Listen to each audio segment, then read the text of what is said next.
तो हम लोग स्टार्ट करेंगे लिविंग वर्ल्ड, ठीक है ना। लिविंग वर्ल्ड का क्या मतलब होता है?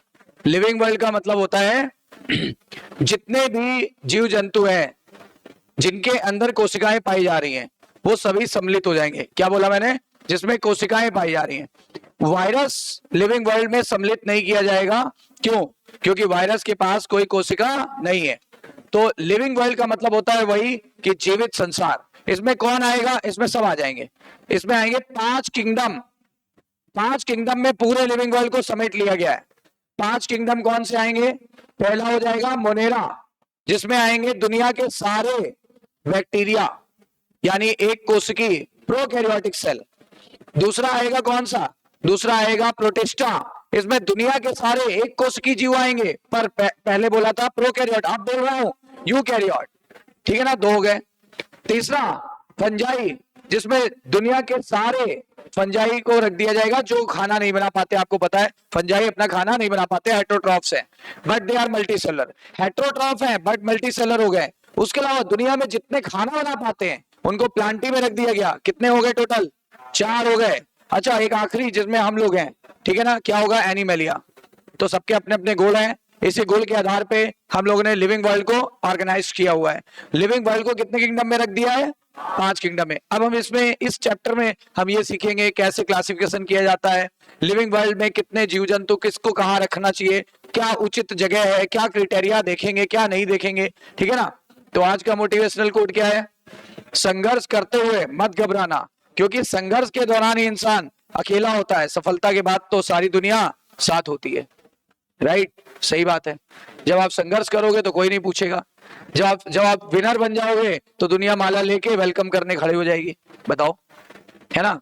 ये तो दुनिया की रीत है। लिविंग का सबसे, देखो ऐसा क्या है, एनसीईआरटी ने क्वेश्चन किया है, ऐसा क्या है जो लिविंग को नॉन लिविंग से जुदा करता है? ऐसा क्या है जो लिविंग और नॉन लिविंग में डिफरेंसेस है?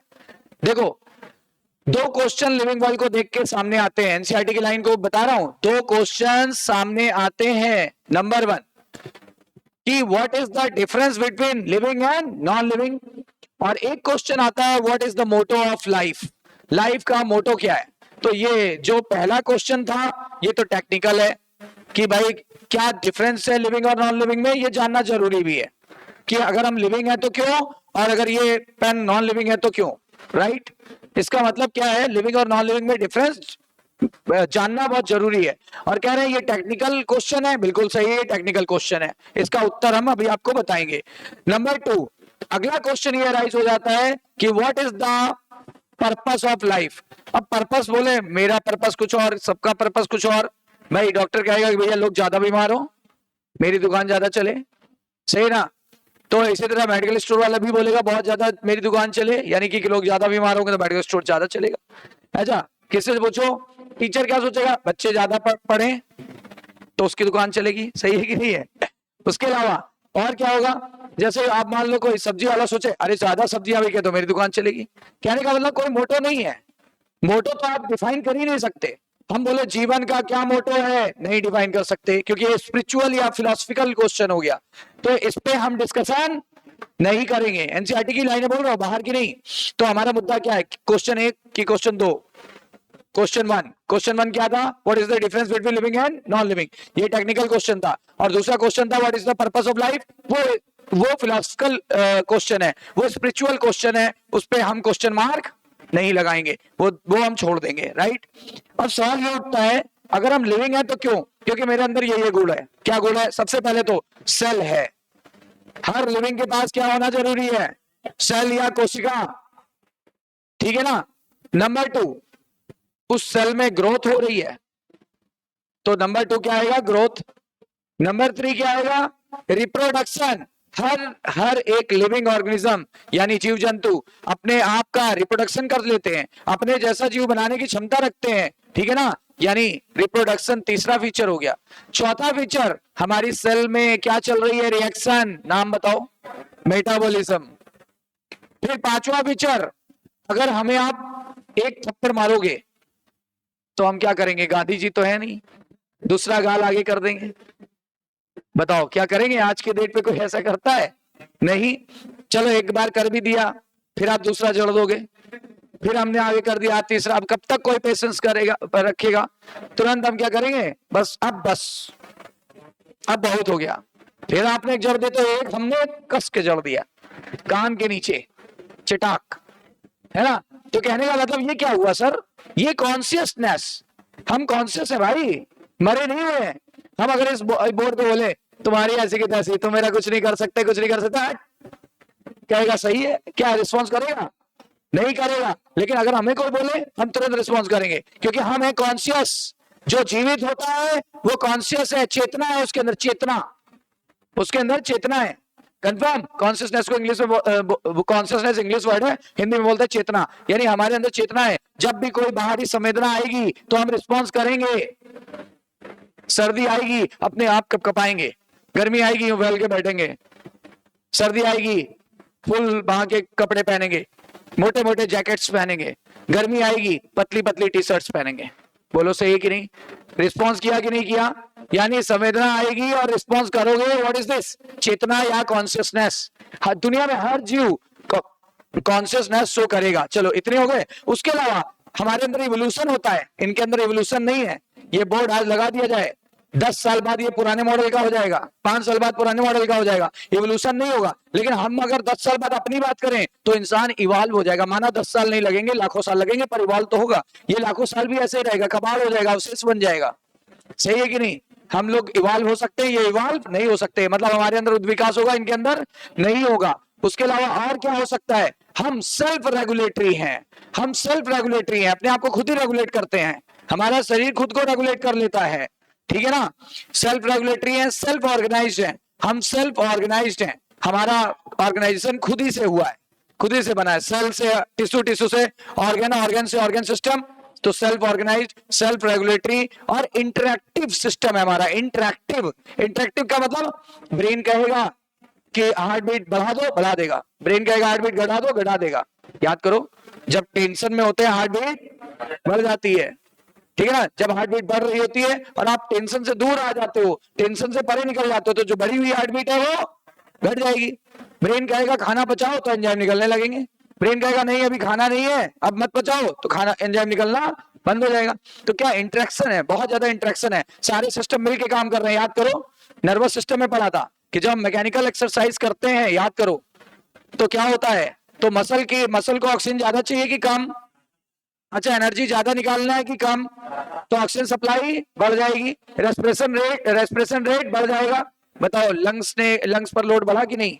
मसल के काम के लिए लंग्स पर लोड बढ़ गया और खून को ज्यादा ले जाना पड़ेगा, तो बताओ क्या होगा उस समय? हार्ट बीट भी बढ़ेगी, ठीक है ना? ब्लड सप्लाई भी बढ़ जाएगी, कार्डियक आउटपुट भी बढ़ जाएगा और भी अन्य काम होने लगेंगे। सही है ना? इसी तरीके से आपने देखा था किडनी पे लोड भी बढ़ गया था, क्योंकि जब कोई काम होगा तो कचरा भी बनेगा और उस कचरे को क्या करेंगे? शरीर से निकालना भी पड़ेगा, तो इसलिए किडनी पे भी लोड बढ़ गया था। बोलो सही है कि नहीं?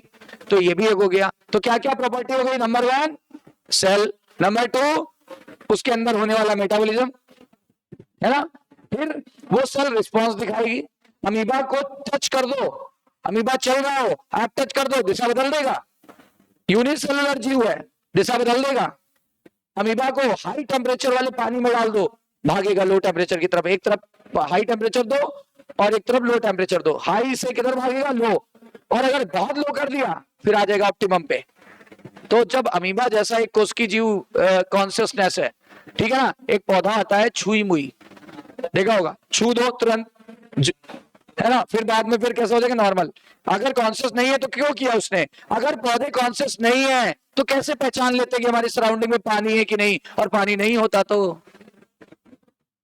बेचारे लटक जाते हैं।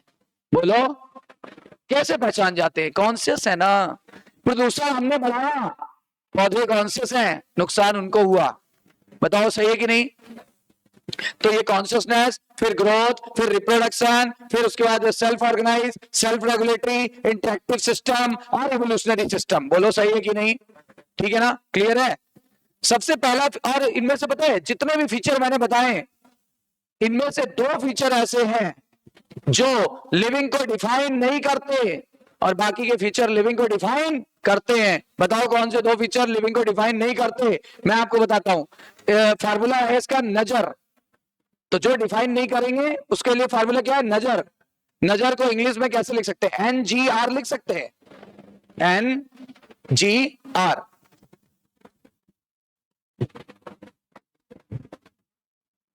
नजर, हालांकि नजर को ऐसे लिखा जाता है, नजर, या जा के नीचे बिंदी बनाई जाती नजर। लेकिन क्या ये इसको क्या पढ़ोगे? नजर नहीं पढ़ सकते। नजर यानी नॉन डिफाइनिंग फीचर में आएगा ग्रोथ और रिप्रोडक्शन। सर ये नॉन डिफाइनिंग फीचर क्या होते हैं? नॉन डिफाइनिंग फीचर वो होते हैं जिसका कोई ना कोई अपवाद हो, जिसका कोई ना कोई अपवाद हो उसे बोलते हैं नॉन डिफाइनिंग फीचर, और जिनका कोई भी अपवाद ना हो उसे क्या बोलते हैं? Defining feature. तो सारे फीचर डिफाइनिंग है, दो को छोड़ के। कौन से? ग्रोथ एंड, यानी इसमें अपवाद मिलेगा अपने को और इसमें भी अपवाद मिलेगा। क्या अपवाद मिलेगा अभी से बता देता हूं। देखो, ग्रोथ लिविंग में होती है तो नॉन लिविंग में भी होती है।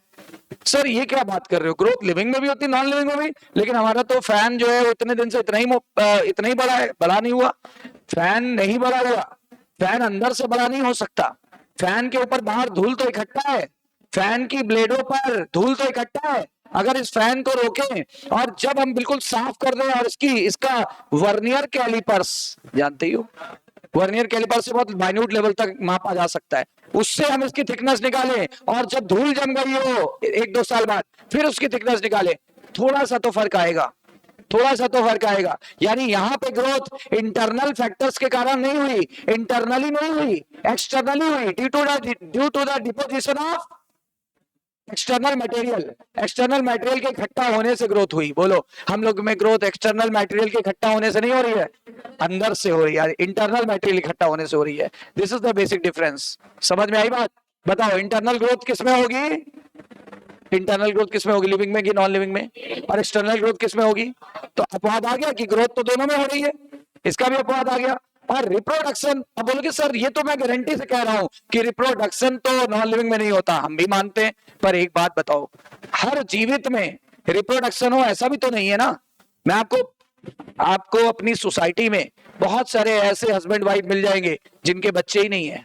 अब बताओ, क्या वो लिविंग नहीं है? लिविंग नहीं है, पर रिप्रोडक्शन की क्षमता उनके अंदर नहीं है, दे आर स्टराइल। या तो हस्बैंड में कमी होगी या तो वाइफ में, या दोनों में हो सकती है।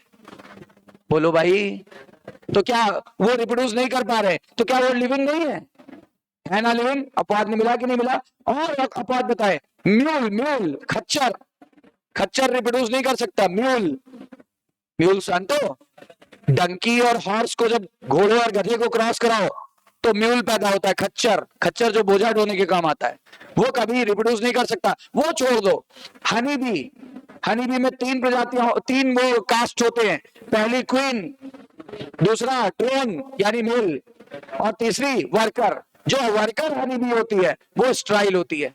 अब बता दो, इतने एग्जाम्पल तो बता दिए। इसका मतलब इसका अपवाद है क्या कि रिप्रोडक्शन सभी जीवित वाले जीवों में हो, ऐसा जरूरी नहीं है। तो इसका भी अपवाद मिल गया, इसका भी अपवाद मिल गया। इसका अपवाद क्या था? ये नॉन लिविंग में भी होता है। इसका अपवाद क्या था? कुछ लिविंग में भी नहीं होता है। बोलो, इसके अलावा मेटाबॉलिज्म हर एक में होगा, सेल हर एक में होगा, कॉन्शियसनेस हर एक में होगी, ठीक है ना? Self regulatory, self evolving, evolutionary और इंटरैक्टिव सिस्टम सारे ही होंगे। Is that clear? समझ में आ गई बात? क्लियर हो गई बात? आइडिया लगा? नॉन डिफाइनिंग डिफाइनिंग क्या होते हैं? तो पहला डिफाइनिंग फीचर क्या था? पहला था ग्रोथ। पहला हो गया ग्रोथ। सबसे पहले हम ग्रोथ को लेके चलेंगे, पहले नॉन डिफाइनिंग खत्म करेंगे फिर डिफाइनिंग को खत्म करेंगे, राइट? तो सबसे पहले कौन सा लेंगे? ग्रोथ। ग्रोथ यानी वृद्धि। अच्छा, ग्रोथ अभी पढ़ा था इसी चैप्टर में, पिछले चैप्टर में पढ़ा था प्लांट ग्रोथ एंड डेवलपमेंट। उसमें क्या पढ़ा था? This is the most fundamental and conspicuous property of the living being. बोलो, सभी जीवों में होती है, बहुत क्लियर प्रॉपर्टी है, फंडामेंटल प्रॉपर्टी है। ग्रोथ परमानेंट इंक्रीज होगा, कभी रिवर्स नहीं होता, कभी रिवर्स नहीं होता। कंफर्म है ना? क्लियर? हमने जब लकड़ी के गुटके का एग्जांपल दिया था तो बता दिया था कि अगर उसको हम ग्रोथ बोल रहे हैं तो कोई बुराई नहीं है, पर वो लिविंग वाली ग्रोथ नहीं है। कौन सी है? नॉन लिविंग वाली, ठीक है ना? उसमें बाहर का पानी अंदर गया और ग्रोथ कर दिया, एक्सटर्नल मटेरियल के डिपॉजिट होने से फूल गया, और उस प्रोसेस को एक नाम दिया था इम्बिबिशन। हाँ, लेकिन लिविंग के हिसाब से देखा जाए तो वो ग्रोथ नहीं है।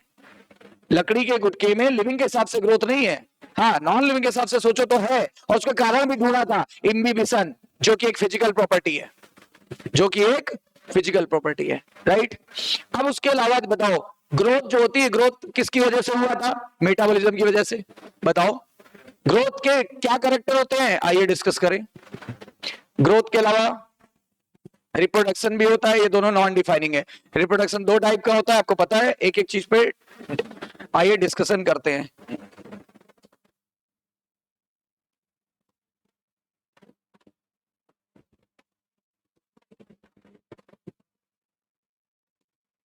देखो व्हाट इज लिविंग, पहले समझिएगा व्हाट इज लिविंग, समझिएगा यहां से लिविंग क्या है, ध्यान दीजिएगा। लिविंग क्या है? तो जितने भी लिविंग ऑर्गेनिज्म होते हैं, जितने भी लिविंग ऑर्गेनिज्म होते हैं, वो नॉन लिविंग से डिफरेंट होते हैं। और आपको ये भी पता होना चाहिए कि नॉन लिविंग चीजों से ही लिविंग चीजें बनी हैं। आप बताओ जीवन की उत्पत्ति कहां से हुई? समुद्र से। इस पृथ्वी पर उपस्थित समुद्र में क्या थे? बहुत सारे केमिकल्स थे। इन्हीं केमिकल्स से क्या हुआ? इंटरेक्शन हुआ, और ये केमिकल धीरे धीरे एक सेल बना लिए। यही है ऑरिजिन ऑफ लाइफ। आप चैप्टर 7 में पढ़ोगे, 12th की एनसीईआरटी में, इवोल्यूशन में, ठीक है ना। तो क्या बोला? जितने भी लिविंग ऑर्गेनिज्म होते हैं and non living things are made up of some basic element. इनमें एक चीज कॉमन है, क्या? Carbon, hydrogen, oxygen, nitrogen, phosphorus, sulphur etcetera, ठीक है ना। उनमें भी वो है, हमें भी वही है, लेकिन फर्क क्या है? वो हमसे फिर भी बहुत मामलों में डिफरेंट है, या बोले हम उनसे बहुत मामलों में डिफरेंट है। We need to differentiate living organism from non living organism, और ऑब्जेक्ट बताएगा, यही हमारा पर्पस है। दूसरा क्वेश्चन जो एनसीईआरटी का था कि what is the purpose of life, वो हमें नहीं ढूंढना, क्योंकि वो फिलोसफिकल क्वेश्चन था, उसका हम अस्तित्व ही नहीं। हम तो क्या, पूरी दुनिया के महान व्यक्ति भी लग जाएं, what is the purpose of life नहीं बता पाओगे। तपस्वी कहेगा तपस्या करना ही पर्पस है। बोलो भिखारी कहेगा भीख मांगना ही पर्पस है। बोलो सही कह रहे कि नहीं कह रहे? क्लियर है कि नहीं कह रहे? तो इसका मतलब पहला प्रॉपर्टी है, क्या होगा? पहला प्रॉपर्टी क्या है? तो पहला प्रॉपर्टी है लिविंग का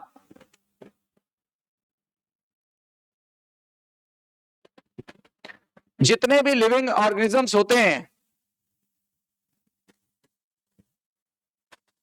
जितने भी लिविंग ऑर्गेनिज्म होते हैं सब ग्रो करेंगे। एनसीईआरटी की इंपॉर्टेंट लाइन, एनसीईआरटी की है, इंपॉर्टेंट लाइन है। जितने भी लिविंग ऑर्गेनिज्म होते हैं सब ग्रो करेंगे, एनसीईआरटी की लाइन है, ग्रोथ की पहली लाइन है। ऑल लिविंग ऑर्गेनिज्म क्या करेंगे? ग्रोथ करेंगे। देखो है, जितने भी लिविंग ऑर्गेनिज्म होते हैं सब ग्रोथ करेंगे, ठीक है ना। अच्छा आप ग्रोथ को कैसे डिफाइन करेंगे? ग्रोथ में दो प्रॉपर्टी जरूर देखनी पड़ेगी, समझना, बहुत समझने वाला चैप्टर है, रटने वाला नहीं है। आपको लग रहा होगा कि रटने वाला है, नहीं, समझने वाला है। इतनी चीजें बता दी, दिमाग में घुसी कि नहीं घुसी? अब बताओ क्या कि ग्रोथ सभी जीवों में होता है कि कुछ जीवों में? ये पहला क्वेश्चन। सभी जीवों में होता है, चाहे यूनिसेलुलर हो, चाहे मल्टीसेलुलर हो, चाहे खाना बना पाता हो या ना बना पाता हो, चाहे फंजाई हो, चाहे एल्गी हो, कोई भी हो, राइट, सब में होगा। पहला क्वेश्चन। एक तो स्टेटमेंट में गलत करवा सकता है कि growth is the property of most of the animal, या growth is the property of all the animal, या growth is the property of some of the animal, या growth is never reported in all the animal. क्या है ना, सब में होगी। अच्छा ग्रोथ में दो चीजों के लिए ग्रोथ जाना जाता है। एक तो भार का बढ़ना, अगर किसी का भार बढ़ जाए, ठीक है ना, तो ग्रोथ मानते हैं। और या तो कोई सेल का नंबर बढ़ जाए तो हम ग्रोथ मानते हैं, कोई सेल का नंबर बढ़ जाए तो ग्रोथ मानते हैं, याद रखना। तो ग्रोथ की दो प्रॉपर्टी है, दो ट्विन प्रॉपर्टी है। पहला इंक्रीज इन मास, दूसरा increase in individual cell. Individual का मतलब हो गया तो कोई सेल बढ़ जाए, कोई टिश्यू बढ़ जाए, कोई ऑर्गन बढ़ जाए, ठीक है ना। तो ये सारे बताओ ग्रोथ की कितनी ट्विन प्रॉपर्टी है? ग्रोथ की दो ट्विन प्रॉपर्टी है, पहला, दूसरा, राइट। इंडिविजुअल सेल बोल दो, इंडिविजुअल सेल बोल दो। अच्छा इंक्रीज इन मास, अगर हम इंक्रीज इन मास की बात करें, इंक्रीज इन मास, ये देखो एनसीईआरटी की लाइन को हाईलाइट किया गया है, इंक्रीज इन मास या increase in number of individual, increase in mass and increase in number of individual is the twin character of growth. NCERT की लाइन है, सेम टू सेम लाइन आया हुआ है एग्जाम में। बताओ क्या है? इंक्रीज इन मास और increase in number of individual cell, दोनों को क्या बोलेंगे? ग्रोथ। मास बढ़ जाए या इंडिविजुअल नंबर बढ़ जाएंगे तो हम इसे क्या मानेंगे? ग्रोथ, ठीक है। अच्छा अब मल्टी सेलुलर और यूनिसेलुलर दो तरह के जीव हैं, हम लोग क्या पढ़ने जा रहे हैं?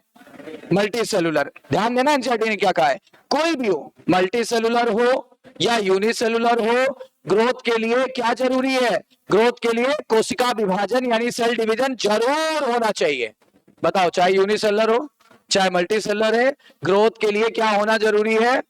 Cell division. क्या होना जरूरी है? सेल डिवीजन होना जरूरी है, राइट। ये देखो, तो बताओ कोई भी जीव होगा, चाहे वो यूनिसेलुलर हो चाहे मल्टी सेलुलर, बताओ कैसे डिवाइड करेगा? सेल डिवीजन द्वारा। प्लांट में बताओ, याद करो कौन सा स्पेशल टिश्यू था जो अपने पास नहीं है?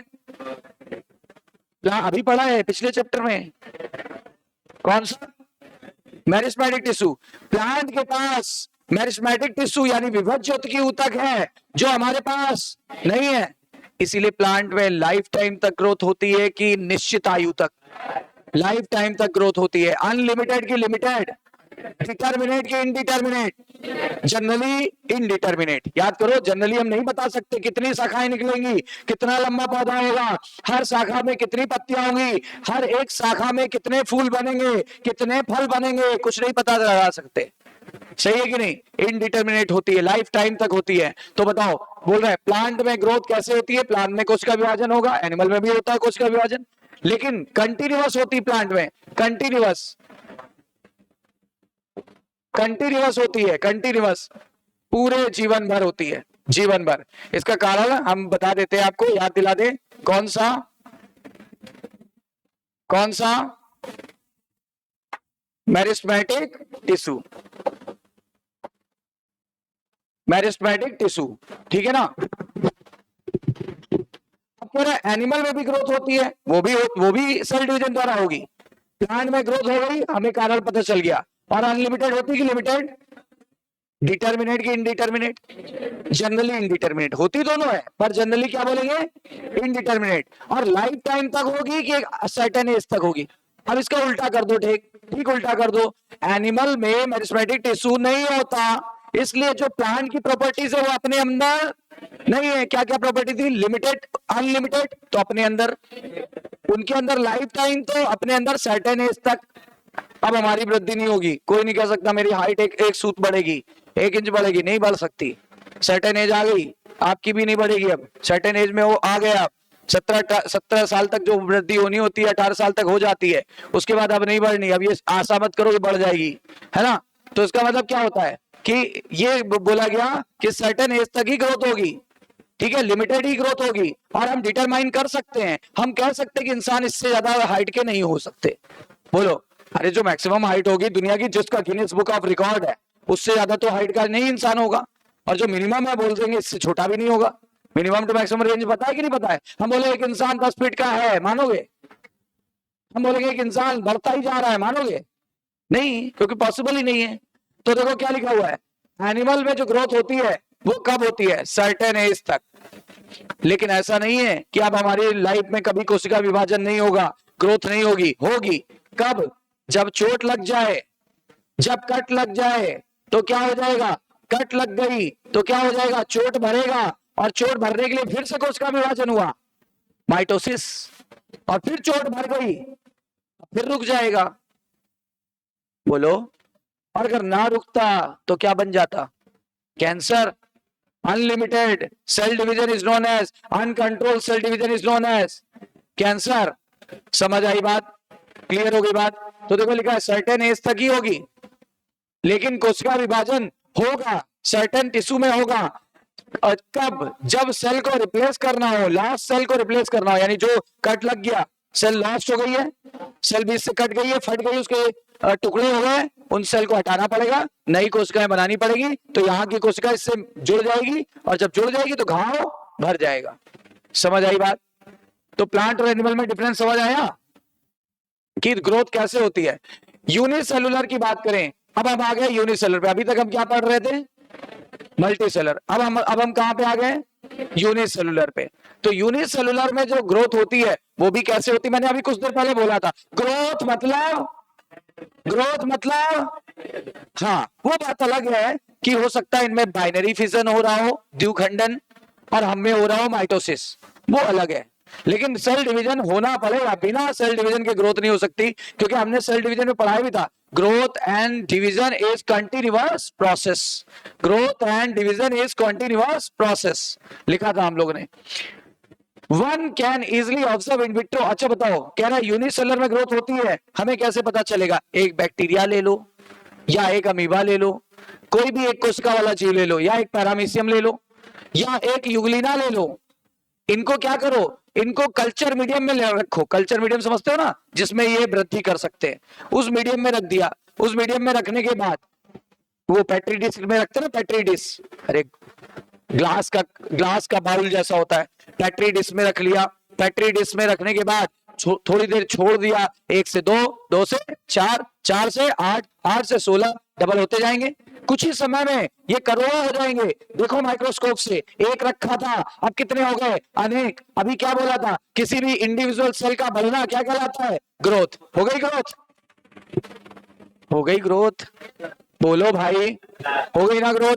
तो बताओ, यूनिसेलुलर में भी सेल डिवीजन हो गया जिससे ग्रोथ हो गया, और विट्रो का मतलब हो गया लैब में। लैब में ये काम अभी हमने किया। कैसे गिन लिया? किसको गिन लिया? नंबर ऑफ सेल को। कैसे? कैसे देख करके? माइक्रोस्कोप से। कुछ समय बाद की तुरंत गिन लोगे। थोड़ा समय दोगे ना ग्रोथ के लिए, टाइम तो लगेगा ही। ग्रोथ तुरंत हो जाएगी क्या? अगर हम बोले एक बच्चा पैदा हुआ, अब आप तुरंत इंची टेप से नापने लगे, ग्रोथ हो गई? अरे कुछ समय तो दो, है ना? इसको भी कुछ समय दोगे ना। तो बताओ, हमने 2-3 बातें सीखी। ग्रोथ के कितने ट्विन कैरेक्टर हैं? 2। पहला मास का बढ़ना, दूसरा सेल का नंबर बढ़ना। अच्छा बताओ, सेल का नंबर बढ़ाने के लिए क्या कराना पड़ेगा? Cell division. क्या कराना पड़ेगा? Cell division. और जब सेल डिवीजन कराएंगे तो क्या हो जाएगा? तो फिर ग्रोथ हो जाएगी। ग्रोथ यूनिसेलुलर में होती है कि मल्टीसेलुलर में कि सब में? ऑल लिविंग सेल के, ऑल नॉन लिविंग, क्या बोलोगे? ऑल लिविंग में। समझ में आई बात? इतनी बातें क्लियर हो गई? ठीक है। अब बताओ जरा, यूनिसेलुलर में एक खास बात बताते हैं। देखो जरा इधर देखो, ये अमीबा और एक अमीबा से बाइनरी फिजन द्वारा कितने अमीबा बन गए? हालांकि अमीबा गोल नहीं होता, आप बैक्टीरिया मान लो। एक बैक्टीरिया बाइनरी फिजन से 2 बैक्टीरिया बना दिए, ठीक है ना? 20 मिनट लगते हैं इसको डिवाइड करने में। कितने मिनट? 20 मिनट।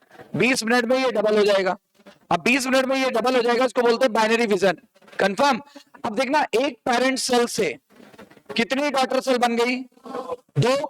अब देखना, ध्यान देना, एक पेरेंट सेल से 2 डॉटर सेल बन गई। यानी अब इसको दूसरी भाषा में समझना, सेल का नंबर बढ़ा कि नहीं बढ़ा?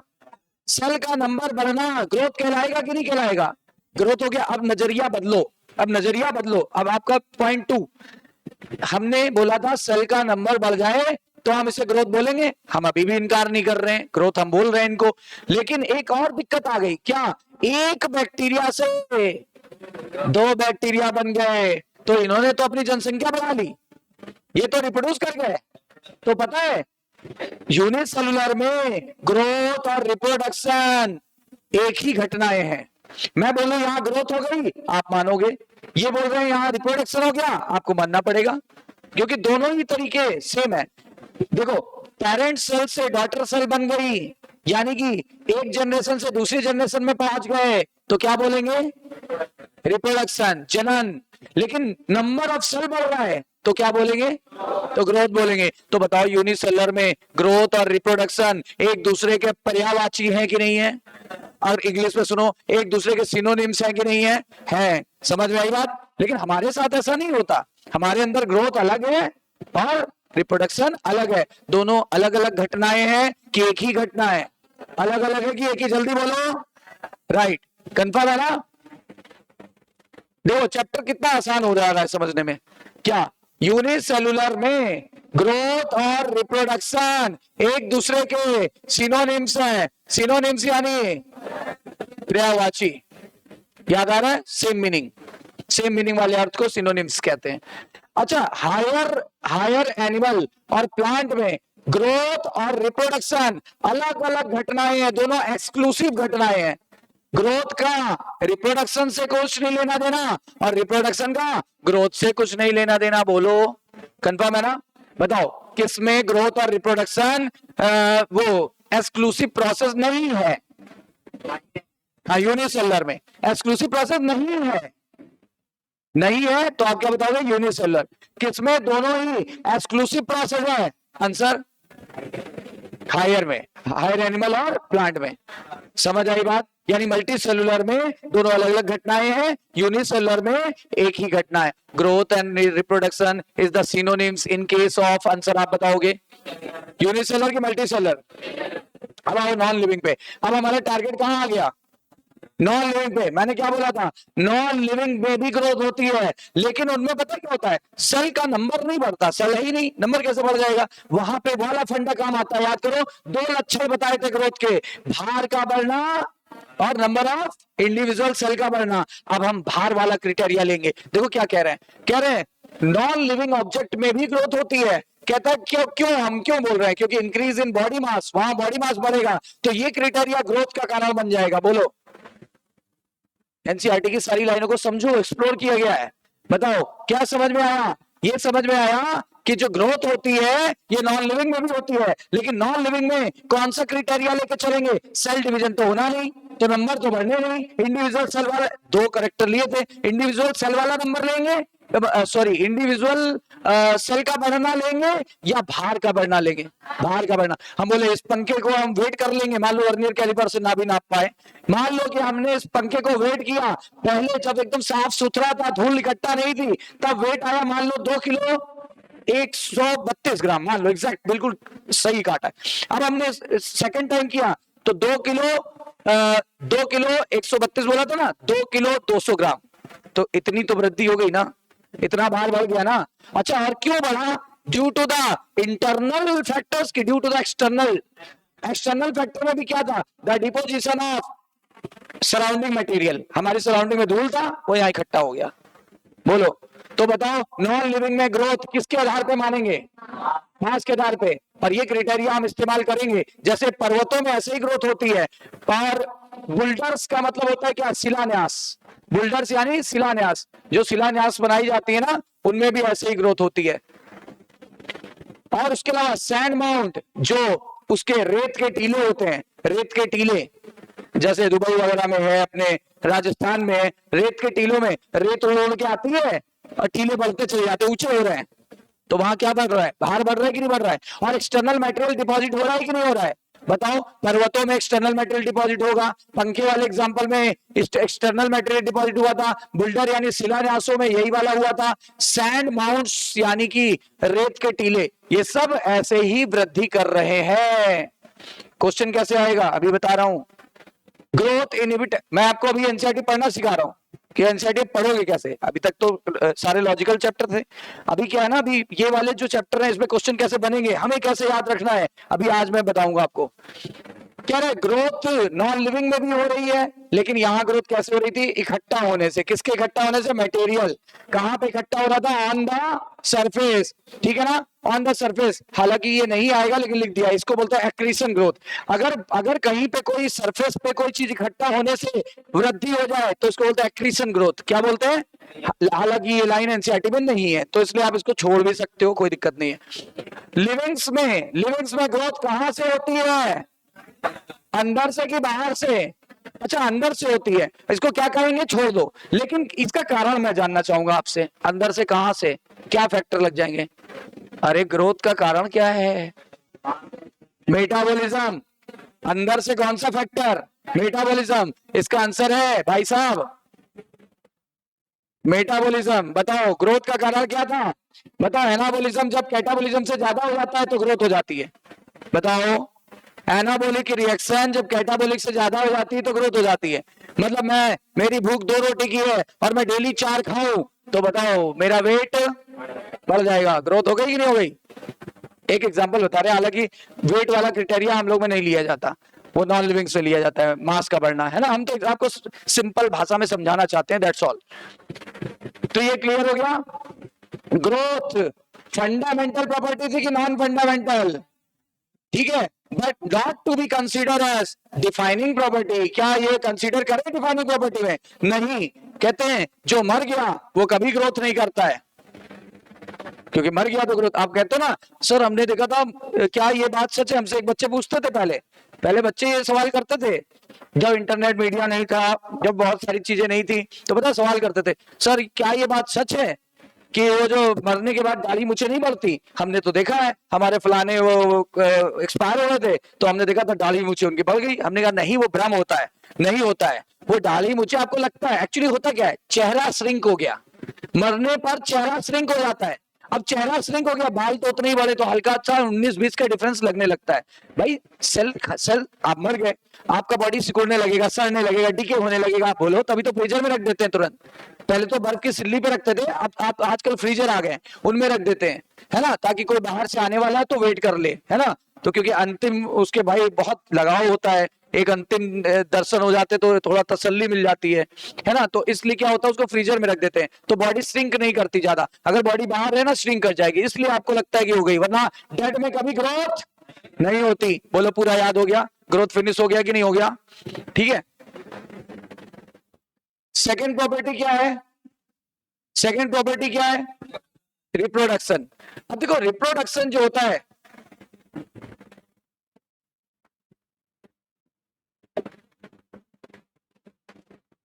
मल्टी सेलुलर में, मल्टी सेलुलर ऑर्गेनिज्म में रिप्रोडक्शन होता है क्या, यूनिसेलुलर में नहीं होता, उनमें भी होता है। लेकिन सुन लो, पहले एनसीईआरटी ने मल्टी सेलुलर बोला है, मल्टी सेलुलर ऑर्गेनिजम्स में क्या रिप्रोडक्शन होता है, ठीक है ना। और उसमें बच्चे देने की क्षमता होती है, यानी अपने जैसे बच्चे को बर्थ कर सकते हैं, अपने जैसे बच्चे को बर्थ कर सकते हैं other organism similar to itself. यानी कि जो ऑर्गेनिज्म बना, जो बच्चे बने पेरेंट से, वो थोड़े बहुत डिफर होंगे पर ज्यादातर मैच करेंगे। बताओ, अच्छा हमारे अंदर इंसानों के गुण नहीं है क्या, लेकिन हमारी शक्ल पूरी पापा से मैच नहीं करती, मम्मी से मैच नहीं करेगी, है ना। थोड़े वेरिएशन आ जाएंगे, सेक्सुअल रिप्रोडक्शन के बाद वेरिएशन आते हैं, पर ए सेक्सुअल के बाद कभी भी वेरिएशन नहीं आता। बताओ किसमें वेरिएशन कभी नहीं आता, किसमें वेरिएशन आता है, राइट। देखो क्या लिखा हुआ है, क्योंकि ये वेरिएबिलिटी आ रही है, ये इम्प्लिसिटी आ रही है, किसके कारण, फिर से लाइन को समझो। मल्टी सेलुलर ऑर्गेनिज्म में रिप्रोडक्शन का मतलब होता है अपने जैसे जीव को बना लेना या जन्म दे देना, बना लेना या जन्म दे देना। और ये जीव सिमिलर होता है इटसेल्फ, मतलब अपने जो भी, हाथी का बच्चा हाथी, इंसान का बच्चा इंसान, शेर का बच्चा शेर। लेकिन वो याद दिला रहा है कि थोड़ा बहुत वेरिएशन आएगा, थोड़ी इम्प्लिसिटी आएगी। उसका कारण क्या है, लैंगिक जनन, क्योंकि लैंगिक जनन है। आप बताओ, एक ही मम्मी पापा है, हम एक ही मम्मी पापा के भाई बहन सब पैदा हुए, फिर आखिर दो भाइयों की शक्ल एक जैसी नहीं है, दो बहनों की शक्ल एक जैसी नहीं है। बोलो, एक भाई एक बहन की शक्ल एक जैसी नहीं है, डिफर है, हू बहू नहीं है। माना कि देख के गेस कर सकते हो कि ये इनकी बहन है, ये इनका भाई है, लेकिन क्या सेम टू सेम है, डिफरेंट है ना। यानी ये जो वेरिएशन है, ये धीरे धीरे आते चले जाते हैं, ये वेरिएशन धीरे धीरे आते हैं, कारण है वेरिएशन। और किसकी वजह से आएगा बताओ, क्रॉसिंग ओवर। क्रॉसिंग ओवर का दूसरा नाम रिकॉम्बिनेशन। बताओ, जब भी कभी सेक्सुअल रिप्रोडक्शन होता है तो क्या आता है, वेरिएशन। वेरिएशन किसके कारण आया, रिकॉम्बिनेशन या क्रॉसिंग ओवर। समझ आई बात। अब देखो, ऑर्गेनिज्म में एसेक्सुअल रिप्रोडक्शन भी होता है, लेकिन ये लोअर में होता है, लोअर में और यूनिसेलुलर में एसेक्सुअल हो सकता है, हायर में या मल्टीसेलुलर में सेक्सुअल होता है ज्यादातर। कह रहा है जैसे आपने सुना होगा फंजाई। अब पता है फंजाई क्या करता है, एसेक्सुअल स्पोर बनाता है, फंजाई एसेक्सुअल स्पोर बनाता है, ये देखो। और नाम मैं अगले चैप्टर में बताऊंगा, फंजाई वाले चैप्टर में। नाम ना भी याद हो तो टेंशन मत लेना, क्योंकि पूरा चैप्टर पढ़ेंगे इस पर। तो अगर देखो, जब कोई चीज अभी एक बार बता के छोड़ दोगे तो याद नहीं होगा, लेकिन जब पूरे चैप्टर में वो नाम 50 बार आएगा तो याद होगा। समझ में आई बात, क्लियर हो गई बात। तो आप बताओ जरा, फंजाई में एसेक्सुअल स्पोर बनते हैं कि नहीं बनते हैं। हम इन्हें आगे चल के बुलाएंगे ये कोनिडिया। क्या बुलाएंगे, इनका नाम दे देंगे, इनका नाम दे देंगे। नाम क्या इनका, कोनिडिया। बताओ, फंजाई में एसेक्सुअल स्पोर बनते हैं कि नहीं बनते हैं, नाम क्या देंगे, कोनिडिया। कह रहा है लोअर ऑर्गेनिज्म, जैसे ईस्ट की बात करो और हाइड्रा की बात करो, इसमें एसेक्सुअल रिप्रोडक्शन बडिंग द्वारा होता है। आपने हिंदी में पढ़ा होगा मुकुलन, पढ़ा है, हिंदी में पढ़ा होगा मुकुलन, है ना। होता क्या है, मैं आपको हिंट दे दूं। ये एक सेल थी, ये इसके अंदर न्यूक्लियस था। अब क्या हुआ, इसका न्यूक्लियस आधा टूट गया बराबर भागों में, लेकिन साइटोप्लाज्म बराबर नहीं बटा। क्या क्या बराबर बेटा? न्यूक्लियस बराबर बटा, पर साइटोप्लाज्म बराबर नहीं बट पा रहा है। अगर साइटोप्लाज्म बराबर नहीं बटेगा तो एक कोशिका जो नई वाली बनी है उसके अंदर न्यूक्लियस तो उतना ही बड़ा होगा, लेकिन जो सेल का साइज है वो छोटा रह जाएगा। तो बताओ इसी प्रोसेस को बडिंग बोलते हैं। फिर ये ऐसे ही करेगा और छोटा, फिर ये ऐसे करेगा और छोटा, फिर ये करेगा और छोटा। न्यूक्लियस तो बराबर है सबका, पर क्या छोटा होता जा रहा है? साइटोप्लाज्म सेल का साइज, क्योंकि साइटोप्लाज्म अनइक्वली डिवाइड हो रहा है। अब क्या होगा? ये टुकड़ा अलग, ये अलग, ये अलग, ये अलग, इससे एक ईस्ट, इससे दूसरा ईस्ट, इससे तीसरा ईस्ट, इससे चौथा, या इससे एक हाइड्रा, इससे दूसरा हाइड्रा, इससे तीसरा हाइड्रा, इससे चौथा हाइड्रा। समझ आई बात? इसी प्रक्रिया को बोलते हैं बडिंग। क्लियर हो गई बात? अच्छा, दुनिया में एकमात्र जीव है जो, पता है, जो अमर है। दुनिया में एकमात्र जीव है जो अमर है। पता है कौन अमर है? दुनिया में एकमात्र जीव है जो अमर है, उसको मानते हैं अमर। चाकू की धार के नीचे अमर। इसके आप 10,000 पीस कर दो, 10,000 नए प्लेनेरिया बन जाएंगे। 10,000 नए प्लेनेरिया बन जाएंगे। इसकी इसी क्षमता को हम ट्रू रीजनरेशन कहते हैं। ट्रू रीजनरेशन, पुनरुद्भवन। सुना है हिंदी में? पुनरुद्भवन। मान लो मेरे अंदर पुनरुद्भवन की क्षमता होती तो मेरी उंगली कटी, नई उंगली उग गई। जैसे छिपकली में होती है क्षमता, कहां होती है? छिपकली की पूंछ में होती है। इमरजेंसी के समय पूंछ गिरा देती है और नई पूंछ उगा लेती है। तो इसकी पूंछ में रीजनरेशन क्षमता है ना? हमारे लिवर में है। हमारे लिवर के अगर कोई पार्ट डैमेज हो जाए, काट दिया जाए, तो पता है लिवर अपने आप को फिर से ग्रो कर जाएगा। हमारे अंदर है, ऐसा नहीं है हमारे अंदर रीजनरेशन क्षमता नहीं है, लेकिन बहुत रेयर है, केवल कुछ अंगों में। पहला लिवर, दूसरा किडनी। किडनी में भी है सर, किडनी में भी है, हमने नहीं पता था, पता कर लो, किडनी में भी है। एक लिवर और एक किडनी। किडनी में क्या क्षमता है? अगर एक किडनी निकाल ली जाए या काम करना बंद हो जाए तो दूसरी रीजनरेट कर जाएगी, बड़ी हो जाएगी और इसके काम को टेक ओवर कर लेगी कि बहन मैं तेरा काम कर लेगी, तू चिंता मत कर, जा तू संसार से, अलविदा, मिलते हैं इस लोक से उस लोक में, मैं भी आ रही हूं पीछे से, तब तक मैं तेरा काम कर लेगी, कोई टेंशन नहीं लेने का। सही है ना? बताओ हमारी बॉडी में 2 अंग बताओ जहां पे रीजनरेशन होता है, पहला, दूसरा, राइट, ठीक है ना? लेकिन वो ट्रू रीजनरेशन नहीं है मेरे भाई। ट्रू रीजनरेशन किसमें होता है? प्लेनेरिया, जो कि एक फ्लैट फॉर्म है, चपटा क्रमी, चपटे क्रमी, है ना, फ्लैट फॉर्म है। इसमें ट्रू ये लिखा हुआ, ट्रू रीजनरेशन पाया जाता है, लिखा हुआ है। एक फ्रेगमेंटेड ऑर्गेनिज्म, यदि आप किसी के फ्रेगमेंट कर दो तो रीजनरेट कर लेगा द लास्ट पार्ट। मतलब अगर हमने इसका इतना पार्ट काट दिया तो ये फिर से उसको उगा लेगा, ठीक है ना? Last part of its body and become a new organism. मतलब हमने ये प्लेनेरिया है, इसकी गर्दन उड़ा दी, हालांकि गर्दन नहीं होती, लेकिन समझाने के लिए गर्दन उड़ा दी। अब ये फिर से अपनी पूरी गर्दन और सर और सब बना लेगा, हालांकि उसमें ये सब नहीं होता, मैं बता रहा हूं, समझाने के लिए बता रहा हूं। मान लो ये कैप पार्ट है, ये हमने प्लेनेरिया का कैप उड़ा दिया। अब बताओ कुछ देर बाद ये जो कैप है ना, फिर से ये पूरा बना लेगा अपने आप को, फिर से नया जीव बना लेगा।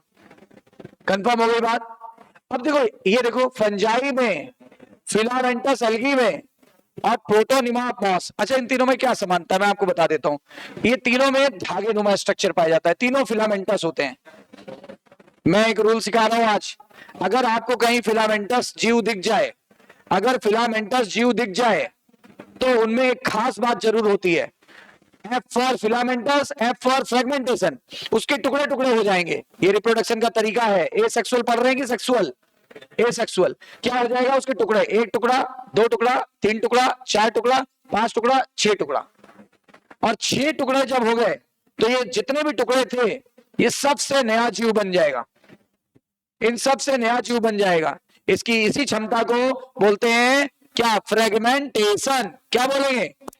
फ्रेगमेंटेशन। बताओ, इसके मैंने 6 टुकड़े कर दिए, ये एक रिप्रोडक्शन की विधि है। इसके 6 टुकड़े कर दिए और इससे 6 से नए नए जीव बन गए। इस प्रक्रिया को क्या बोलते हैं? फ्रेगमेंटेशन। किसमें होता है? एक F for fragmentation, F for fungi, और F for fragmentation, F for filamentous algae, और F फॉर फ्रेगमेंटेशन और F फॉर ये भी होता है fine thread like structure, fine thread like structure, पतले धागे नुमा स्ट्रक्चर, और जहां पे एफ वर्ड आ जाए उन सभी जगह पे समझ जाना फ्रेगमेंटेशन होना ही होना है। बताओ, F for fragmentation, F for fungi, F for fragmentation, F for filamentous algae यानी ये फिलामेंट लाइक अलगी, और फिर F for fragmentation, F for fine thread of moss. Fine thread of moss को क्या बोलते हैं? प्रोटोनिमा। आगे चल के बोलेंगे, अभी दिमाग में डाल लो, बोलो क्लियर है? क्लियर है। लेकिन जब बात आती है यूनिसेलुलर की, अभी हम मल्टीसेलुलर पे थे, जैसे बैक्टीरिया, यूनिसेलुलर एल्गी, अमीबा, तो इनमें रिप्रोडक्शन सिनोनिम्स होता है, ऊपर पढ़ा था ग्रोथ के। बोलो, क्योंकि वहां सेल का नंबर बढ़ रहा था, सेल के नंबर बढ़ने को ग्रोथ बोलते थे, और पेरेंट सेल से डॉटर सेल बन गई थी तो रिप्रोडक्शन बोलते थे। बोलो, कोई दिक्कत? क्लियर हुई सारी बातें? रिप्रोडक्शन भी क्लियर हुआ? कितने प्रकार का होता है? अभी हम जो डिस्कस कर रहे थे, बडिंग, हमने डिस्कस किया फ्रेगमेंटेशन, हमने डिस्कस किया asexual spore of fungi that is conidia. ये सब किस में आया था? एसेक्सुअल में आया ना, एसेक्सुअल में आया ना, ठीक है। अच्छा, कह रहा है कि we already defined growth equivalent to increase in number of cell. कहते हैं या तो सेल का नंबर बढ़ेगा या तो मास का बढ़ेगा। Hence we notice that single cell organism we are not very clear about the two term growth और रिप्रोडक्शन। कहता है हम सिंगल सेल यानी यूनिसेलुलर में ग्रोथ और रिप्रोडक्शन को अलग अलग डिफाइन नहीं कर पाएंगे, तभी तो एक दूसरे के पर्यायवाची बोल दिया। बोलो, जिसकी सेम मीनिंग निकले उसे क्या बोलते हैं? सिनोनिम्स या पर्यायवाची। बोलो, क्लियर है कि नहीं क्लियर है? क्लियर हुआ? बताओ, किस जीव में आप ग्रोथ और रिप्रोडक्शन को वेल डिफाइंड नहीं कर सकते? यूनिसेलुलर में। अच्छा, हमारे लिए डिफाइन कर पाएंगे। दोनों एक्सक्लूसिव प्रॉपर्टी थी, ये अलग प्रॉपर्टी, ग्रोथ अलग और रिप्रोडक्शन अलग। ग्रोथ के लिए अलग तरीका, रिप्रोडक्शन के लिए अलग तरीका। समझ आई बात? क्लियर है? कहते हैं फर्दर देयर इज, ध्यान दीजिएगा, there are many organism which do not reproduce. हमने शुरुआत में बताया था, अपवाद आ गया, अपवाद आ गया कि बहुत सारे जीव हैं जो रिप्रोड्यूस नहीं कर सकते। कौन नहीं कर सकता? म्यूल, स्ट्राइल वर्कर बी, शुरुआत में बता दिया था। Infertile human couple, infertile human couple NCERT का लाइन है, सारा पूछा गया है। क्वेश्चन कैसे बनेंगे अभी बता रहे हैं। Reproduction cannot all inclusive defining characteristic of living organism. मतलब रिप्रोडक्शन भी हमें पूरी तरह से डिफाइन नहीं कर पा रहा है, रिप्रोडक्शन भी हमें पूरी तरह से डिफाइंड नहीं कर पा रहा है, रिप्रोडक्शन भी हमें पूरी तरह से डिफाइंड नहीं कर पा रहा। मतलब डिफाइन ना कर पाए तो नॉन डिफाइनिंग फीचर, डिफाइन ना कर पाए तो दोनों में अपवाद मिला कि नहीं मिला? ऊपर वाले में अपवाद क्या था? नॉन लिविंग में भी हो सकता है, और रिप्रोडक्शन वाले में क्या अपवाद था? कि ये कुछ लिविंग में भी नहीं होता। बताओ, क्या म्यूल लिविंग नहीं है लेकिन रिप्रोड्यूस नहीं कर रहा? क्या वर्कर भी लिविंग नहीं है लेकिन है, लेकिन रिप्रोड्यूस नहीं कर रही है? इनफर्टाइल ह्यूमन कपल जो है क्या लिविंग नहीं है? जिनके बच्चे नहीं है क्या वो लोग मर गए हैं? क्या वो जीवित की श्रेणी में नहीं आते? लेकिन फिर भी रिप्रोडक्शन नहीं हो रहा, इसलिए हम डिफाइनिंग प्रॉपर्टी नहीं कह सकते। ठीक है ना? Of course no living organism is capable of reproducing. बोलते कोई अपने आप को रिप्रोड्यूस नहीं कर सकता, मानते हैं, लेकिन फिर भी अपवाद मिल गया ना ये। Hence, reproduction are considered as fundamental property of living. Fundamental तो है, but cannot be defining property of living. Defining property नहीं है। Fundamental तो है, defining property नहीं है। इन दोनों पे क्वेश्चन कैसे हैं? देखो, थोड़ा आप बताओगे। हमने बोला ना, क्वेश्चन आपको इसीलिए प्रैक्टिस करा दे रहे हैं आपको कि क्वेश्चन कैसे बनेंगे। पहला, living organism respond to their stimuli. रुक जाओ, ये वाला भी किया नहीं है, ये टॉपिक कवर हो गया। Increase in body mass can be considered as criteria for growth. हाँ, देखो देखो, पकड़ लिया ना, तुरंत तुरंत बात को पकड़ लिया ना। नॉन लिविंग के लिविंग के बोथ, बताओ, नॉन लिविंग के लिविंग के बोथ, नॉन लिविंग, ये शब्द हम लोगों ने नॉन लिविंग के लिए यूज किया था। हमने कहा था मास वाला जो क्राइटेरिया है वो नॉन लिविंग के लिए पढ़ेंगे, और जो increase in number of cell है वो लिविंग के लिए पढ़ेंगे। बोला था कि नहीं बोला था? तो आंसर हो जाएगा नॉन लिविंग। देखो, कंफ्यूजन ऐसे क्रिएट होता है, कंफ्यूजन को दूर करना है। इन प्लांट ग्रोथ डैश कुछ भरना है, यहां पे इनमें से कोई फिनोमिना भरना है। प्लांट में dash through out the life span. Plant में क्या होता रहता है लाइफ स्पैन में? Complete the given NCERT statement, NCERT statement है, बताओ। सेल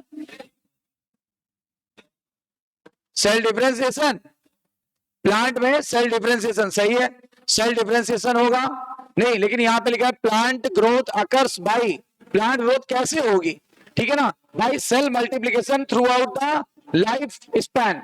सेल डिफरेंशिएशन में मत बोलो आप, पहले बोलो क्या प्लांट में सेल डिवीजन कब होता है, लाइफ टाइम तक, तभी तो मेरिस्टेमेटिक टिश्यू एक्सप्लेन होगा, बोलो, तभी तो मेरिस्टेमेटिक टिश्यू एक्सप्लेन होगा, तो सेल मल्टीप्लिकेशन लाइफ टाइम तक होगा। अब देखो next, majority of higher animal and plant में reproduction and growth mutually exclusive event है या सिनोनिम्स है, या बोथ ए एंड बी बोले, या नन ऑफ एबव बोले। मल्टी सेलुलर प्लांट और एनिमल में पूछ रहा है तो सिनोनिम्स कहां हो जाएगा, मल्टी सेलुलर प्लांट और एनिमल में ग्रोथ और रिप्रोडक्शन एक दूसरे के क्या थे, दोनों अलग थे, सिनोनिम्स नहीं था। देखो क्वेश्चन फिर से पढ़ो, यही तो बात है, प्रैक्टिस करते नहीं हो। मेजॉरिटी ऑफ हायर एनिमल और प्लांट में ग्रोथ एंड रिप्रोडक्शन, ये लाइन देखो अभी पढ़ाया था, हम आपको दिखा भी दे, ये हाईलाइट भी किया था। Majority of higher animal and plant growth and reproduction are mutually exclusive event. Question है ये सब, समझ रहे हो, इसीलिए इसका आंसर क्या होना चाहिए, इसका आंसर होना चाहिए फर्स्ट। अब देखो कंफ्यूजन कैसे क्रिएट हो रहा है, समझ में आ रही बात। अब नेक्स्ट देखो, growth in unicellular can be observe by, अब बताना ढंग से, गलत नहीं होना चाहिए, देखो बेइज्जती मत कराना।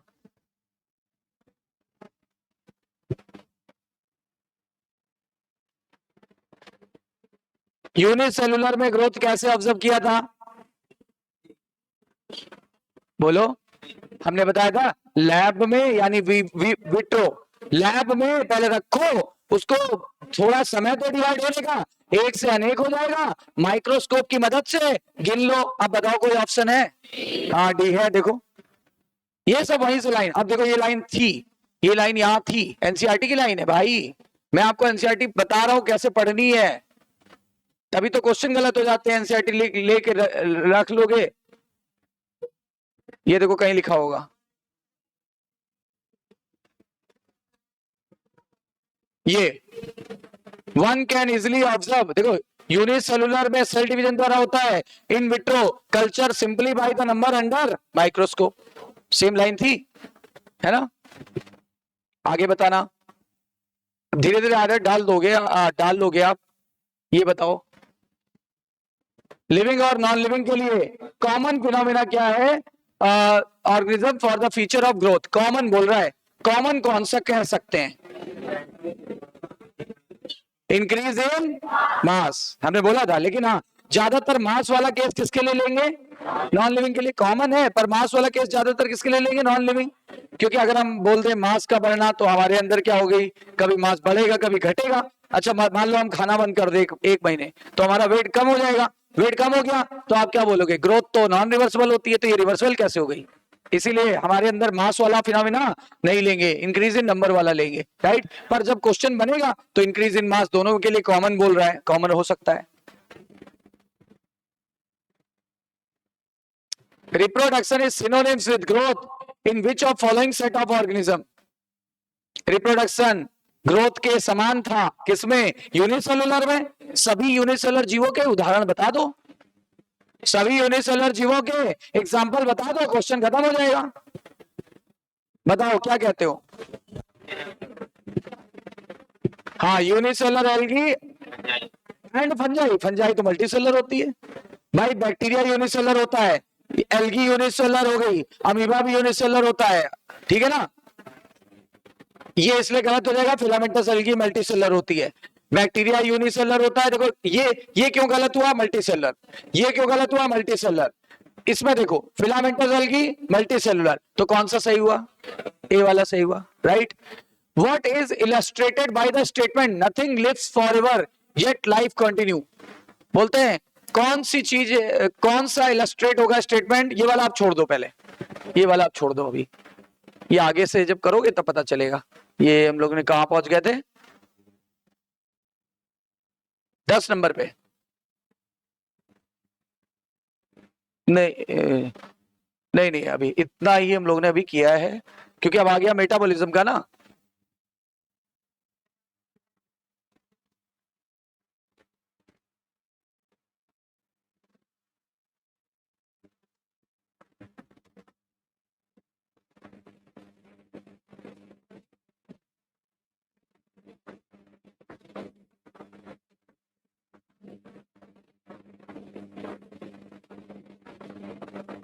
ठीक है, तो इतने टॉपिक हम लोग ने कर लिए ना। एक और कोई करो। अच्छा, जैसे यही बताओ, ये तो कर सकते हो ना।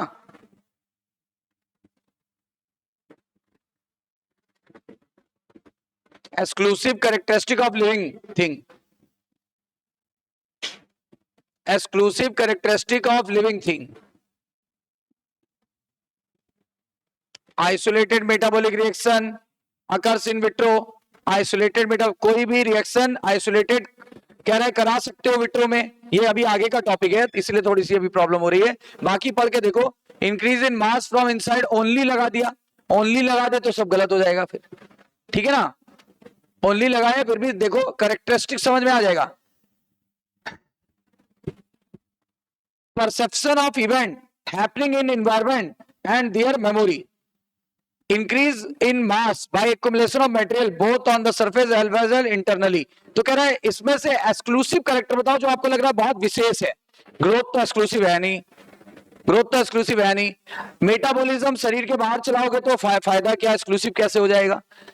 Increase in mass inside only, ये भी नहीं लेंगे। परसेप्शन ऑफ इवेंट यानी क्या, अपने वातावरण को पहचान लेना। याद करो हम चेतना वाली बात कर रहा है। अपने आप को वातावरण, अपने वातावरण में चीजों को पहचान लेना। और फिर कुछ जीव तो उसकी मेमोरी भी रखते हैं। जैसे आप बताओ, हमारी मेमोरी में रहता है कुछ चीज, मेमोरी में नहीं हो जाता है। वातावरण की कुछ चीजें मेमोराइज्ड हो जाती हैं, बताओ होती कि नहीं होती है। क्लियर है ना। तो ये ज्यादा सही ऑप्शन है। हालांकि आगे से कनेक्टेड है इसलिए थोड़ा सा आपको मुश्किल हो रही है, लेकिन जब कराएंगे तो फिर हो जाएगा वो। अब देखो क्या बोला एक और question. In living organism can be unexceptionally distinguish from non living thing on the basis of ability for. मतलब लिविंग ऑर्गेनिज्म को बिना एक्सेप्शन के आप नॉन लिविंग से अलग कर सकते हो, बिना अपवाद के, बिना अपवाद के। अब अपवाद वाली बात आ गई तो दो तो ऑप्शन वैसे ही गलत हो जाएंगे। कौन से? हाँ, अब बताओ। रिप्रोडक्शन हटाओ, ग्रोथ हटाओ। अब interaction with environment and progressive evolution या रिस्पॉन्सिवनेस टू टच, क्या सही है बताओ, कौन सा ज्यादा सही है। अभी भी तो इसी से मिलता जुलता किया था। पहला ऑप्शन होगा। इवोल्यूशन भी हमारे अंदर होता है बिना किसी एक्सेप्शन के। इवोल्यूशन का भी किसी नॉन लिविंग में, शुरुआत में ही बताया था कि हमारे अंदर इवोल्यूशन होता है पर नॉन लिविंग में नहीं होता। याद करो बोर्ड वाला एग्जांपल, हमने बोला 10 साल बाद ये तो ये ओल्ड डेटेड हो जाएगा, और 10 साल बाद या 10 लाख साल बाद हम लोग न जाने कितने एडवांस हो जाएंगे। इवोल्यूशन आना चाहिए। और इंटरेक्शन विद एनवायरनमेंट यानी कॉन्शियसनेस की बात कर रहा है।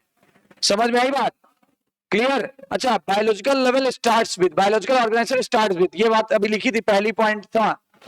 अब आप बोलोगे सेलुलर, बोलोगे ना सेलुलर, लेकिन इसको माना जाता है कहां से, सेल से भी नीचे एक स्टेप, सब माइक्रोस्कोपिक मॉलिक्यूलर लेवल, सब माइक्रोस्कोपिक मॉलिक्यूलर लेवल, सब माइक्रोस्कोपिक मॉलिक्यूलर लेवल से बायोलॉजिकल क्लासिक ऑर्गेनाइजेशन स्टार्ट हुआ है। यानी वायरस में मॉलिक्यूल्स पाए जाते थे, क्यों, न्यूक्लिक एसिड नहीं होता, और प्रोटीन से गिरा होता है कि नहीं गिरा होता है, वायरस में पाए जाते हैं, इसलिए हम लोग बोलते हैं क्या, सब माइक्रोस्कोपिक। सब माइक्रोस्कोपिक यानी काफी छोटा और मॉलिक्यूलर लेवल से, यहां से स्टार्टिंग मानी जाती है। Biological organization starts with this point, not atomic, not organism, not cellular, cellular से नहीं माना जाता, यहां से। बहुत अच्छा क्वेश्चन था। और शुरुआत में याद करो पहली लाइन क्या लिखी थी, याद करो, देखो हमने आपको ये बात बताया था। ये देखो शुरुआत की लाइन देखना ध्यान से,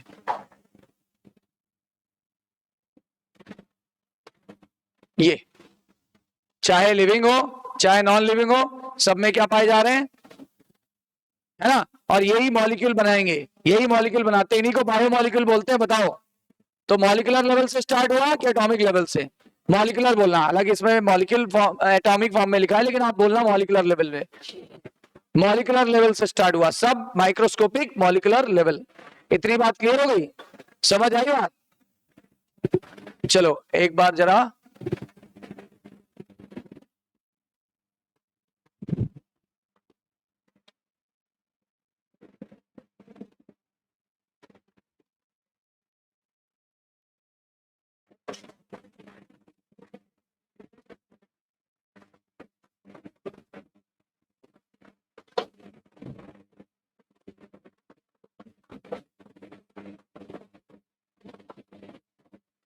देखो, ध्यान दो, ये NCERT,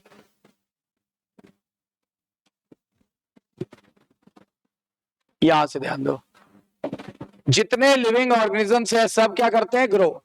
increase in mass and increase in number of individual are the twin characteristic of growth, यानी दो लक्षण हैं। याद करो, याद आ रहा है? रिवीजन हो रहा है? मल्टी सेलुलर जीवों में जो ग्रोथ होती है, कैसे होती थी? सेल डिवीजन द्वारा होती थी। कैसे होती थी? Cell division. पौधों में ग्रोथ होती थी सेल डिवीजन द्वारा, लेकिन लगातार होती थी और किस लाइफ टाइम तक होती थी। कारण क्या था? मेरिस्टेमेटिक टिश्यू का पाया जाना। एनिमल में भी ग्रोथ होती थी, लेकिन वो केवल सर्टेन एज तक होती थी। क्यों? ऐसा क्यों? क्योंकि उसमें मेरिस्टेमेटिक टिश्यू नहीं पाया जाता।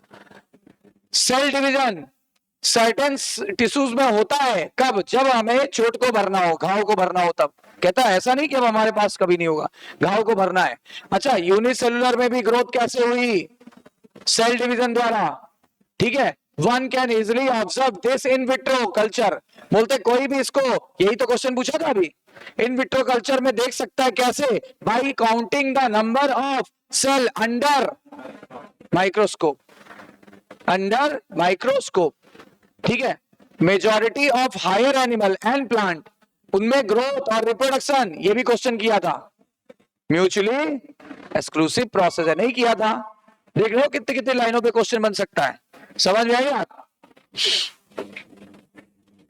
One must remember increase in body mass is consider as growth. कहते हैं हमें ये नहीं भूलना चाहिए कि बॉडी मास बढ़ रहा है तो फिर क्या बोलेंगे? तो ग्रोथ होगी। ठीक है ना? नॉन लिविंग ऑब्जेक्ट में ये क्राइटेरिया अगर हम ले लें, बॉडी मास का बढ़ना, ठीक है ना, तो ये ग्रोथ होगी। जैसे माउंटेन्स, जैसे बुल्डर्स, जैसे सैंड माउंट, यानी कि पर्वत, शिलान्यास और रेत के टीले, ये इसके एग्जांपल है। देखो, नॉन लिविंग के।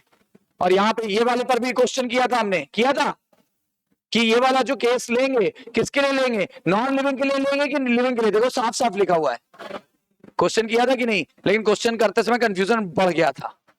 अगर एनसीईआरटी ढंग से नहीं पढ़ोगे, क्वेश्चन नहीं सॉल्व होंगे। समझे?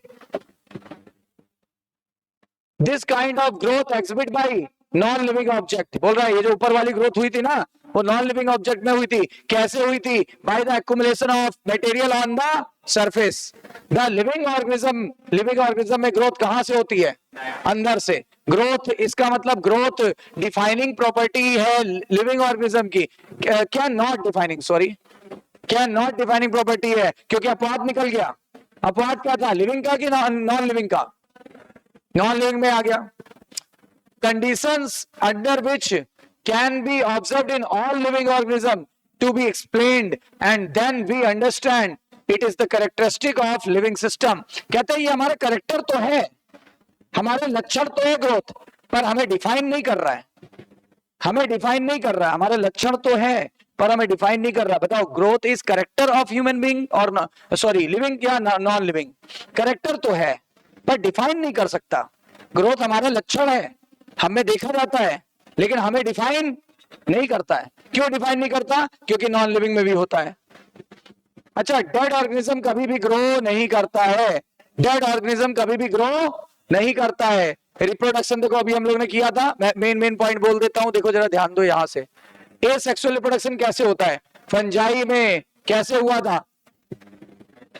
एसेक्सुअल स्पोर, नाम कोनिडिया, नाम कोनिडिया। लोअर ऑर्गेनिज्म जैसे ईस्ट और हाइड्रा में कैसे हुआ था? बडिंग। प्लेनेरिया में क्या हुआ था? ट्रू रीजनरेशन, ट्रू रीजनरेशन, याद आ रहा है? फंजाई में बोला तो एफ से स्टार्ट करना। फंजाई में, फिलामेंटस एल्गी में और fine thread like structure of moss में, सब में क्या होना था? फ्रेगमेंटेशन, ठीक है ना। और जब बात आती यूनिसेलुलर की, जैसे बैक्टीरिया, यूनिसेलुलर एल्गी और अमीबा, देखो ये वाला एग्जांपल लिया था, ये एग्जांपल था पहले ऑप्शन में। आप लोग बोल रहे थे ना सर वाला होगा, था कि नहीं था? था कि नहीं था? क्वेश्चन किया कि नहीं किया? देखो कंफ्यूजन कितना बढ़ जाता है, लेकिन देखो कहां की लाइन थी, समझ रहे हो पैरा से कैसे क्वेश्चन निकले, ठीक है ना। तो reproduction is synonyms with growth. Unicellular में जैसे बैक्टीरिया में, यूनिसेलुलर एल्गी में और अमीबा में, reproduction is the synonyms with growth. और यहां पे क्या होगा? Increase in number of cell, increase in number of cell. अच्छा कह रहा है वी हैव ऑलरेडी, और कह रहा है हम पहले से ही जानते हैं कि increase in number of cell या इंक्रीज इन मास को हम ग्रोथ बोलते हैं। तो वहां जो ऊपर वाला एग्जांपल था वहां इंक्रीज इन नंबर बोला था। इसका मतलब सिंगल सेल ऑर्गेनिज्म में हम क्लियर नहीं है। हम क्या क्लियर नहीं है कि दो टर्म यूज करें कि ना करें, ग्रोथ और रिप्रोडक्शन दोनों अलग अलग शब्द नहीं है। देखा जाए तो दोनों एक दूसरे के पर्यायवाची है।